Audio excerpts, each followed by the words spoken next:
The eurosceptic Conservative conceded Remain voters were running a very good campaign and the UK could stay in the European Union. But he said he would fight to make sure the British public's decision was carried out and Britain quits the Brussels bloc in March 2019. Speaking on LBC, Mr Bone criticised Labour MPs and some Tories for siding against Brexit. But he remained complimentary of Ken Clarke, the longest-serving member of the House of Commons, who he said had sacrificed the leadership of the Tory party by supporting the Union over so many years. Channel 4 LBCPeter Bone criticised Remainers for playing a long game over Brexit. One of the things that could happen, of course, is we could finish up staying in the EU. Peter Bone, Mr Bone, a long-standing Brexiteer, said Ken has been completely and always very principled on this.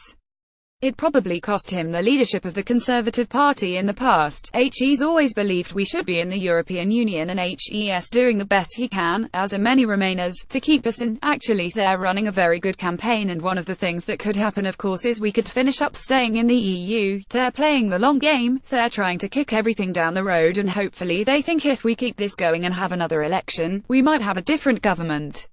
Wednesday, September 13, 2017. What we have to do, and Mrs May has made it quite clear, we are coming out no later than March 29, 2019. Parliament's voted for that and that's what's going to happen.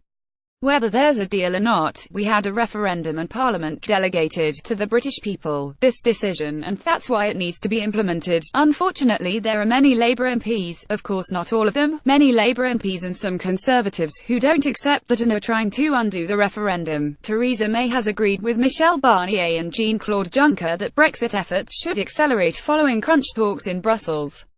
Joined by Brexit Secretary David Davis, the Prime Minister had dinner with the Commission President and EU Chief Negotiator this evening in the hope of ending a stalemate over the UK's Brexit divorce settlement. It came days after Mr Barnier said the negotiations were deadlocked over the size of the UK's payments. A statement released after this evening's dinner on behalf of both parties said the meeting had seen a broad, constructive exchange and agreement the pace of negotiations should increase in the coming months.